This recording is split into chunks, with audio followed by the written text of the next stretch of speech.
You are about to hear Controlling Your Environment. This is the last of a series of discussions with Richard Kinninger entitled On Becoming an Initiate. Your control of the day-to-day affairs of your life is the result of your practical application of orderly, self-disciplined actions. There are, of course, conditions of world scope which are beyond direct influence by the average individual, and these can be more tolerably accommodated to by your mental transmutation of them. Everyone's environment corresponds exactly to his attitudes and mental activity. Indeed, every event and circumstance which makes up your life has its origin in your past and present thinking. So too is egoic growth a product of your conscious awareness and analysis. We have frequently discussed the fact that egoic advancement can be measured by one's control of self and environment. On the everyday level of human activity, that is pretty obvious. But we are more concerned in these discussions with your development of that state of refined being which qualifies you for initiation in the Brotherhoods. This uncommon refinement of egoic being results in your experiencing entirely different kinds of responses from the world, which make up your environment. The usual connotation of the word control is that you somehow manipulate situations and people in your life to make them correspond to and behave in accordance with your desires, as though you had a direct power over them. Were this your method of operation, you would be karmically liable for interfering in the lives of others. Actually, you make your environment more to your liking by uplifting your innermost character and the nature of your thoughts. You control your environment most effectively by controlling your attitudes. Your environment just naturally corresponds to your habit of thought by means of universal law. That simply stated axiom is admittedly difficult to put into practice at first. However, there are men and women who are doing it successfully everywhere in the world. In the author's preface to The Ultimate Frontier, I wrote, and I now quote, "That degree of truth which can survive every test is of a quality which can set men free to soar, but the rigorous reformation of personally entrenched beliefs needed in order to properly assimilate such truth demands an intellect of uncommon stamina and a faculty of adjusting upward." Close quote. In reference to the person who undertakes the search for truth and begins to enjoy the fruits of that effort, I wrote further, quote, "However, his growth over the years in regard to his personal serenity, strength of character, courage, humility, and control of self, while under the tutelage of the Brotherhoods," here referring to a mundane school, "generally aroused speculation among outside acquaintances as to what caused this man to become so outstanding. The student of many years was likely to have become regarded by his friends as an inexplicable but wonderful isle of wisdom, humaneness, and peace in this vast sea of frightened, grasping mankind." End quote. The search for and eventual comprehension of the unalterable, basic truths of existence must be launched from a sound platform of self-esteem. To accept truth, which is far removed from the mythology of our Judeo-Christian patriarchal culture, you must be able to put aside your self-centered personality and prejudices. But you must first firmly establish your self-esteem before you can ever hope to surrender your concepts of self. To attempt to achieve spiritual advancement while bypassing an essential step in your maturing process is to engage in an exasperating exercise in frustration. Infancy, childhood, puberty, and young adulthood each provide a specific stage of necessary growth which cannot be rearranged into a different order. In much the same way as a young child who walks before he experiences an extended period of both crawling and creeping will suffer reduced intelligence later in life. A high level of self-esteem must necessarily precede your acceptance of truth, because truth is so radically different from the customs and beliefs of society at large that you must undergo a rather extensive revamping of your philosophy and belief structure, and a person who has not yet developed psychological and emotional maturity, plus a confident, self-assured strength to not be cowed by the world, could not safely sustain the stresses of surrendering long-cherished personality crutches and ego boosters used by the immature. Because your self-esteem is a prerequisite to accepting truth, the STEL group puts much effort into helping a new member find psychological maturity. Its orientation program is designed to hasten psychological independence and strength of character. When young adults are developing their image of self, establishing their identity, and becoming independent, they are hesitant even to merge their budding individuality into a marriage union, which requires a subordination of freedom and self-determination to the joint control of two partners. Along the path to developing one's self-esteem is a necessity of trusting one's own opinions and following one's own direction and becoming successful at it. As a result, the young adult may become arrogant, opinionated, and rigid in his current beliefs of what works. When he finally becomes assured, confident, and successful at coping, he usually has acquired self-esteem. Then he can loosen his rigid belief structures and seek after real truth, and thus follow it and change himself without suffering prideful resistance to having to admit he was operating so long in error. No one can effectively pursue truth until he has matured beyond needing to save face and uphold self. The self-centeredness of young adulthood is another major element in preventing acceptance of the ultimate truths of human existence. The self-centered person strives to accumulate fame and property and power in competition with others. Seeing to it that you get at least your share of the world's material things in order to assure your prestige, and looking out for number one, is the consuming passion of Western civilization. The competitive strife engendered by this self-centered view prevents true happiness and leads to destructive emphasis on getting, holding, and defending excessive material abundance. The richer a nation becomes, the more strenuously its citizens compete for the necessities and luxuries it affords. Should famine strike the nation, then the attitude of helping and sharing replaces competitiveness. People become compassionate and closer to one another in the face of a common disaster, and so they experience a measure of the happiness of human goodness within themselves as a foretaste of what the person enjoys who has established himself upon the path to human perfection. Life is not meant to be a struggle for gaining power over others. This leaves a patriarchal society exhausted from its fierce acquisitiveness, and its citizens exist in fear of loss. In the wake of this selfish striving, men and women are broken by those who are stronger, families suffer want and bereavement, and nations subdued in war are submerged in death and misery. And all this suffering is spawned by people's egocentric, immature need to feed one's pride and uphold one's mask of personality. When a person attains self-esteem, emotional maturity, and a sociocentric outlook, he can begin to accept the realization that such competitive goals are ultimately hollow and unfulfilling. The cultural ideals upon which he had based his life can then be seen as false, and he is willing to look for the underlying sources of true human happiness and that peace which exceeds the understanding of those still roasting in the flames of their own acquisitive passions. Yet when a person finally comprehends that all sorrow springs from selfishness, he feels the need to impose some social regulation to put a check on the self-centered drives of other people.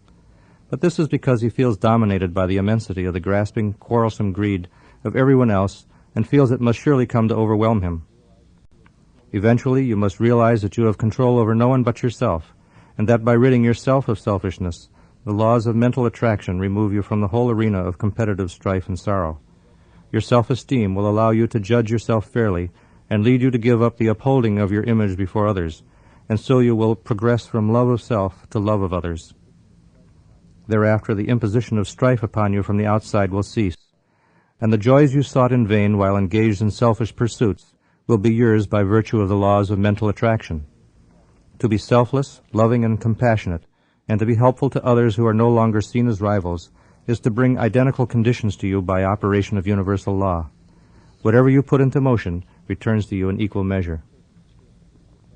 Each person experiences the effect of those laws which he invokes by his own attitudes and thoughts. You are not subject to the causes initiated by another person. When you, through the 12 great virtues, overcome the bad habits of your culture, and through determined self-control you replace negative and self-centered attitudes with beautiful, loving, harmless thoughts, then your environment precipitates into conditions of peace, love, and happiness. In other words, you have attained a Christ consciousness, and the world responds to you in kind. Your development of courageous, decisional thinking reflects back to you in circumstances of plenty and freedom. Just the thoughts you choose to habitually entertain can result in protection from all harm. You make your environment become entirely pleasant and useful by controlling your thoughts and surrendering to truth. This transformation cannot come about by adjusting the external circumstances of your life. Rather, real change must spring from the center of your being and innermost attitudes. We live in a world which can provide material and spiritual abundance for every living human being with plenty left over, but our civilization's ignorance of truth and our petty self-centered grasping closes off the cornucopia of God's intended blessings. Therefore, you must find the path for yourself and live in the laws of God while others flounder in the dust of misery and want by their inability to pursue truth or their unwillingness to give up their narrow self-centeredness. The animal instinct for self-preservation of the body and the cultural emphasis on aggrandizement of personality can keep you locked into a lifetime of blind self-seeking until you become conscious of the simple reality that practice of spiritual verities must precede the attainment of security in your fulfillment of bodily needs. That is the law of the universe. When you realize through practice that rightness of thought, elevation of character, and performance of duty frees you from worry and fear and grants constant joy, peace, and plenty in the midst of a wildly contentious society, you will be on your way to initiation in a brotherhood. You must first be able to lose your external, self-seeking personality in order to find your inner, real self, which God created and provided with the power to perfect. Some teachings seem to suggest that you should surrender all desire instead of holding to right desire. They ask that you surrender your will to God's will, and thus imply that God will command your thoughts and actions as you become a will-less medium. They ask that you prematurely give up self when you haven't yet become an individuated autonomous self. Such surrenders I hold to be egoically counterproductive and eventually disastrous. Man is innately good, and everyone seeks advancement on the path to his eventual reunion as an all-powerful, self-directed being with God. But you must come to perceive the perversions and myths in which our culture and institutions are immersed, and to do that you must have the strength of sufficient self-esteem to give up 1. Egocentric desires, 2. Self-opinionated beliefs, and 3. Self-importance. You can't give up something you don't yet have, so it appears essential to first go through each stage of adult psychological growth. The greatest saints were successful in a worldly sense before they were led to overcome self. If nothing else, full awareness of the ways of the world and being able to beat it at its own game spurs you to find a better way. However, these natural stages of growth will be speeded up and ameliorated by your advance in understanding of and consistent practice of truth in the soon-to-be-founded nation of God. Meanwhile, Stell is a place where people have begun to put these principles into practice, and everyone here benefits from their practice. Egocentric desires are given up by simple self-discipline, that is, regulating your conduct in view of attaining more satisfying ends than blindly following the desires arising out of selfish greed and bodily appetites. Reason and truth begin to modify your conduct in order that you may conform to the demands of your ideals. Self-controlled moderation becomes pleasantly more and more desirable due to the beneficial balance experienced. However, you will eventually come to the point where these selfish and lustful desires must be completely quashed, because the compromise inherent in balancing them with higher motivations still allows them to have an influence over you. Those desires which are self-defeating and troublesome cease to have power over you only by completely ignoring them. To dwell upon them in any way is to give them power in your thinking. What I am saying here is not to be construed to mean that you should not be married or forego the love and sexual fulfillment of that important human relationship, nor do I mean that ambitions to improve yourself should be stilled, or that desires to serve mankind or to do work that is of economic value in a commercial sense is to be denied. The destructive desires are wayward pleasure, gluttony, prestige, competitive striving, and seeking after power of any kind over others. When you undertake to eliminate negative desires, your friends and family will be concerned that you are losing out on experiencing life's indulgent pleasures and the excitement of winning plaudits and great financial gain in a competitive marketplace. Those whom you love most will try to argue you back to a way of life they mistakenly believe to represent living life to the fullest, and you will have to sustain the temptation and suffering brought about by the ridicule and accusations of foolishness and impracticality. They, like Job's friends, will presume to arrogate to themselves that they know your true duty to yourself better than you know it. But you will have to pass this test of your resolve and independence of thought, and your suffering and aloneness you will perceive as arising from your own vanity and desire to be well thought of by others.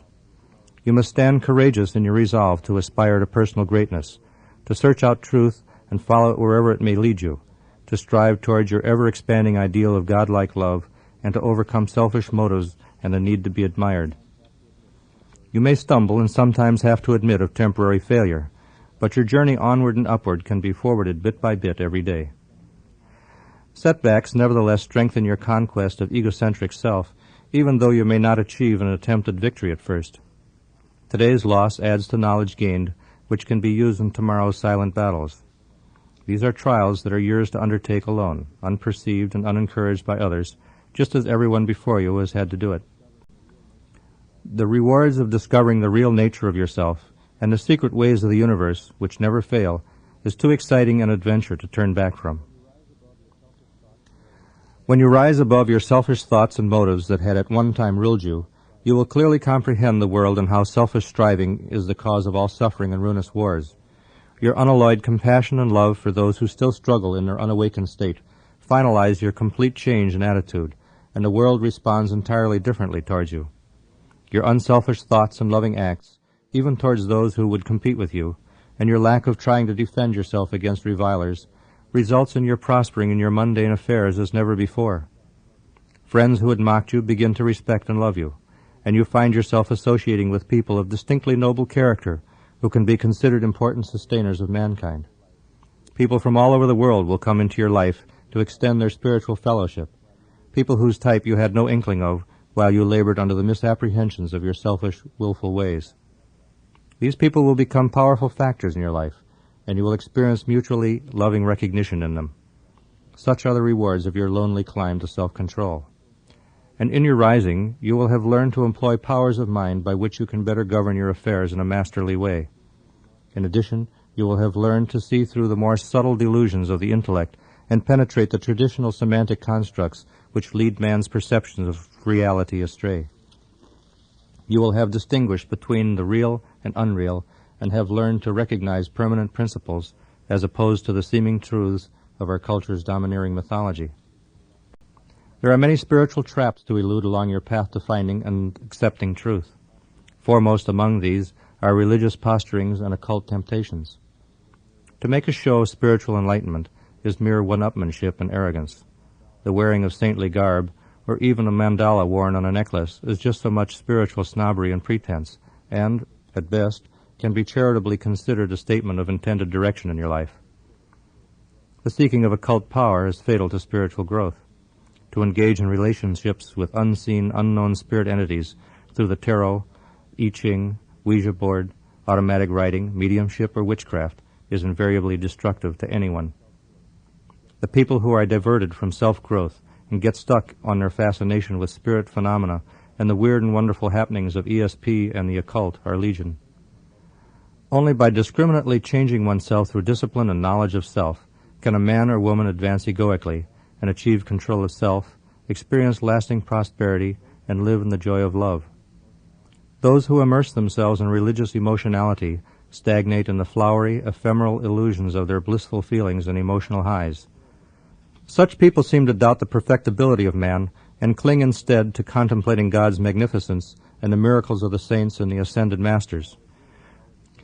They may prefer to follow a guru rather than take responsibility for their own spiritual growth, even though their own divinity is sufficient to perceive truth directly. Do not follow any man, and don't rely on any doctrine to save you. To intellectualize your opinionated beliefs on points of doctrine and to speculate philosophically on the great underlying principles and laws of the universe is to divert yourself from the real truths of human existence and purpose. You will find it necessary to get your opinions out of the way if you expect to advance. Man tends to be self-opinionated, and this is but so much vanity keeping him from accepting truth. Truth is imperishable and immutable, and you must reach upward to conform to it, for truth cannot be adjusted to fit men. Truth is rock solid and perfect, and when you live your life in accordance with truth, it will result in blameless conduct and in love toward all.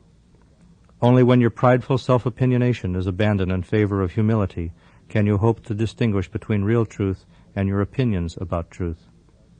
Metaphysical speculations and endless arguments must eventually yield to your personal harmony with God's laws. Humility and an enlightened awareness of the immortal nature of the human ego allows you at last to be free of self-importance, which derives from clinging to your physical body and the illusion that your personality is you, rather than your imperishable character and soul knowledge. The loss of self-importance affords fearlessness, rightness, and utmost courage in your carrying out those deeds which advance the uplift of the world, despite the mighty resistance of unenlightened powers against change in the status quo. Thus a man or woman can come to really live to the fullest, unfettered, joyful, and without anxiety. You then devote yourself to humanity rather than to yourself, and you no longer feel the need to pridefully promote and defend your ideas or strive to compete with others. Your environment conforms to the peace and beauty in your thoughts and attitudes. You become truth, love, and compassion. You have thereby realized the divine elements of your God-given mind, and that part of your ego which is in touch with the universal consciousness of all sentient beings can better perceive the overall communion of intelligent life throughout creation. Every ego is part of the whole, and in every ego the whole picture is imprinted by God so that the cosmic plan is available within each of us to tap with increasing clarity as you throw off the illusions, myths, and wrong desires fostered by our culture and your own bodily fears. The person who prepares himself to be worthy of initiation becomes qualified to assume great responsibilities. His deeds change the lives of many.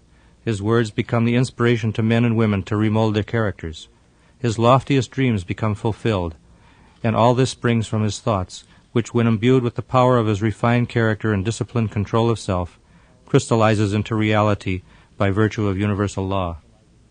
The instilled habit of right thought results in mastery of power, which can be entrusted only to him who has found divine love in the midst of this worldly turmoil. Everything in the universe is the result of directed thought.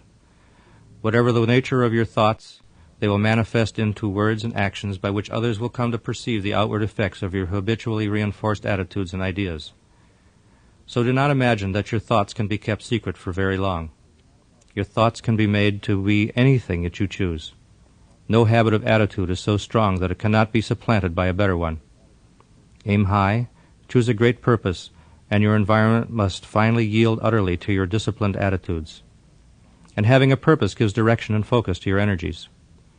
You are where you are in direct accordance with your thoughts, and there is no element of chance in your arrival at the present circumstances of your life. This is also perfectly true of where you will be next year and 10 years from now. You are the master of your thoughts, and your future is determined by what you will yourself to become. For you alone hold the key to your every situation.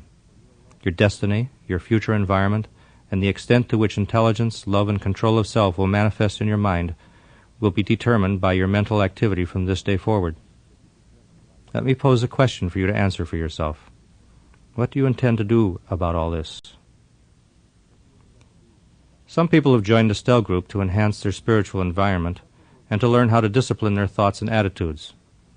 One of the principal aims of STEL is to help its participants become responsible for themselves and as self-directed as possible. The internal affairs of STEL are voted on by referendum, and the profit-making businesses are formed as voting partnerships in which each partner is fully liable for its success or failure, and so they elect their officers judiciously. When STEL becomes a municipality, the people will then have a vote in controlling every activity of their lives. This responsibility has spurred careful analysis and earnest public deliberation in the general meetings of STEL participants, and the democratic process engenders much the same enthusiasm as the old town hall meetings of New England. Indeed, the opportunity for the average citizen's direct influence over the decisions in his economic and social affairs is so limited in the nation at large that STEL members feel they finally enjoy a significant personal control over their environment. The kind of person who might seek to turn the hard decisions of his or her life over to a cult or to a guru is screened out by the STEL Group Membership Committee. We have learned that the Brotherhoods program must be manned by persons who are very intelligent, emotionally balanced, independent, educated, creative, and energetic. In short, the cream of the crop. Hundreds of such people have taken the initiative to make STEL one of the most exciting communities in the nation. The innovative thought applied to the task of re-evaluating the whole panoply of social institutions in accordance with Lemurian principles has already produced a distinctly different environment than anywhere else. One of the most exhilarating challenges which mankind has ever participated in lies before every member of the STEL group, and you too, if and when you move to STEL. You will have available the experience and skills of many STEL members to help you put into practice the information available from the Brotherhoods, so that you also can more effectively proceed towards initiation. In the final analysis, your egoic advancement is entirely in your custodianship, but the Brotherhoods stand ready, willing, and able to provide their loving help, so you can make the most of this incarnation and contribute it to the furtherance of Christ's plan. This is the last session of this lecture series. I have endeavored to present information and tools to help you become an initiate. Now, like everyone else who has become aware of man's potential, you too have to make some important decisions over the coming years. Do you really want the advantages of becoming an initiate? Are you willing to work towards becoming a brother? Will you continue to practice the 12 great virtues in your daily life, always seeking better ways of responding to others in your environment and enhancing your character? Will you keep the precepts and aims of the Brotherhoods uppermost in your thinking? Will you make use of the protective prayer and avoid the types of practices which could make you susceptible to the influences of lower entities? Will your understanding of karma prompt you to analyze the ramifications of your actions?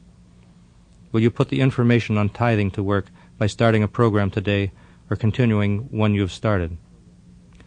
Will you take advantage of the 6 steps of mental precipitation in order to secure the things you want? And will you use your knowledge of karma in deciding what is most beneficial for you to precipitate? Will you continue to assess and develop the practical, idealistic, and mental aspects of your character so that you become a balanced human being? Will you strive for the prosperity consciousness that will provide you with a comfortable, secure environment and the wherewithal to accomplish worthwhile tasks for mankind? Will you take care of your body so that it serves you well into advanced age? Will your desire to penetrate the workings of the universe inspire you to attain mystic awareness and cosmic consciousness? As the years unfold, will you grow in emotional maturity? Will your thirst for the knowledge that comes from experience lead you to a development of wisdom and your God-given abilities of mind? Will you apply the information in this program to gain greater control over your life and thereby be able to create your own place under the sun, acquire truth, and perceive ultimate reality? Christ and the Brotherhoods cannot take you by the hand and force you along the path to initiation. You must make the journey yourself, but there will be guidance from those who have gone ahead before you. Then as you make progress, it will be your turn to offer a helping hand to those who follow in your footsteps. Before you stretches an adventure to which there literally are no limits. I hope the information in this series will help you take the first steps. Are there questions? How should a person decide his priorities when considering both his own needs and the needs of the group he might join to help uplift his environment? I guess this comes down to which comes first, your individual needs or working for the Brotherhood's plan. I have found in the last analysis that whatever is good for the individual is good for the group and vice versa. When you join an organization like the STEL Group, for instance, you know that you and all the other members are going to have to work to make your shared dreams a reality. But if you don't also spend time on your own egoic development, you may end up building the external edifice of a new community at the expense of your own evolution. Naturally, there are many personal satisfactions gained while building your city, and you learn useful skills as well as new insights about yourself. Indeed, there is a direct correspondence between building externals and internals simultaneously, and this has been a teaching technique long used by the Brotherhoods. Your spiritual growth should never be neglected, but that too can be enhanced by closeness to one another within a group of like-minded men and women. How should a person try to be close to other people in a group? Well, one goal that comes to mind is learning how to deeply experience other people. As things usually go, most people experience themselves and their own emotions in the context of some shared experience with others. A husband and wife may live together for many years, rear children, enjoy sex, and put together a shared household without ever being en rapport with one another. They certainly have feelings about what benefits each is getting or giving, and yet not ever really be able to get outside of themselves to experience the other spouse. You might go out with a bunch of friends for an automobile ride and have a pizza together, and be able to say to yourself afterward, "Gee, I had a great time," but all the while have experienced only yourself in the context of going out with those friends. Most probably, their interactions with you activate those characteristics that you like best about yourself, so that they come to the surface where you are then more aware of the better side of your nature. Any person who makes you feel good about yourself, you will tend to want to be with. A person of the opposite gender may make you feel so comfortable, self-confident, and pleased with yourself that you will feel that you love that person, when in reality you are experiencing self-esteem. This feeling coupled with sexual excitement is enough to make most people ready to marry.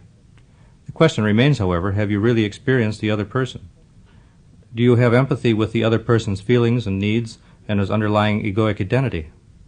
If not, you don't love him, but rather he is sought and appreciated as a considerate provider of desirable good strokes. Most of us go through life suspecting this inferior state of affairs, but at least it provides comfort and serves as a basis for growth-engendering intimacy. What we all hunger after, however, is to be genuinely loved by another person, and we want even more to be able to genuinely love. Not infrequently, a mother is able to experience her child, and there are older persons whom you may sense have the ability to love you. Everyone is born with the ability to experience others, but one doesn't readily develop this potential when parents and society don't know how to convey it. There are many cultures in which people are less anxious about loving, for instance, South Sea Islanders. They tend to be happy, cheerful, flowing with life types. They grow up being able to experience themselves and therefore easily come to learn how to experience another person. For some reason, you first have to have some initial insight into what you are capable of and how to be in touch with your inner feelings. As you touch more and more upon your own experience of who and what you are, then, of course, explanations no longer become necessary. You know what it is to experience yourself. It's pretty much like when someone asked how one gets to know the world, and Socrates answered, "Know thyself." After you know yourself, you can, by extension and intuition, know what other people are like. Once you get your own hang-ups out of the way, you can begin to see other people without filtering them through your own problems. Isn't part of egoic advancement becoming more sensitive and making true readings of what other people are feeling? Well, you can develop abilities by which to discern what other people are feeling, like clairvoyance. But when you say you want to experience another person, that's really very personal. It's not just observing them. You can sit in a movie and watch an actor on a screen emoting and say, "I can understand what that person is feeling. I've been there myself." But that is just an image of a person whom you don't know. To experience somebody is not to watch them go through problems. Experiencing is really a very personal interrelationship between two people. In some cases, it's a valuable interaction. In other cases, it could tear you down. But in any event, to experience another person is impactful on you. To me, empathy is not analyzing and putting a label on what you think a person is feeling. I can't find a better word than just being with him. You just reminded me of Maslow's term, being cognition, which to me invokes the image of a person having full awareness of his inner makeup, rather than just the shell of personality that most of us are taught to deal with. When you get down to the real core of what you are, there are no labels that apply to your own recognition of self. Your awareness then extends beyond the available terminology of common experience. I was thinking earlier that a person, for instance from the South Sea Islands, who probably isn't clairvoyant but who does have the ability of experiencing himself, probably works very closely with others to maintain their basic needs in common. My thinking was that our working closely together would be one way to learn to experience one another. I agree. Most people in this country are too competitive and alienated to try close cooperation. They have to force themselves to work closely and be mutually dependent and trusting. They extend very few opportunities for linkages with others. Maslow states a hierarchy of needs, but I can't remember exactly how he ranked them. Everyone has basic animal needs like food, shelter, and touching. In general, Maslow places our intellectual, inspirational gratifications into a higher-ranking category he calls meta-needs, like seeking satisfaction from work well done and building self-esteem. But then he views these two kinds of needs as being interspersed with peak experiences, which are like precursors to mystic experience. He seems to suggest that a person's achievement of mystic awareness is part of a natural human growth pattern. By the time you get to be 50 or 60 years old, if you have had mental health all your life and enjoyed fulfillment of each stage of psychological growth, then you should naturally and spontaneously experience such non-ordinary mystical insights. At the Stell Group, we like to hasten that process so it happens decades earlier. You see, life is always offering something more that is gratifying and enticing to keep you enthusiastic all the way through incarnation. But our culture keeps most of us from rising to the bait even if we perceive it. In your older years, you should find yourself working toward direct mind-to-mind communication, wherein you're not so dependent on the brain, in preparation for the next step, which is doing without a brain altogether after death of the physical body. This seems to me to be a logical and natural progression of human experience. Well, I see our time for questions has run out again. I wish to thank you for having me present some of my views on achieving initiation. Perhaps we will one day work together in the nation of God. You've been listening to Controlling Your Environment. This has been the last of the series of 12 discussions with Richard Kinninger entitled On Becoming an Initiate.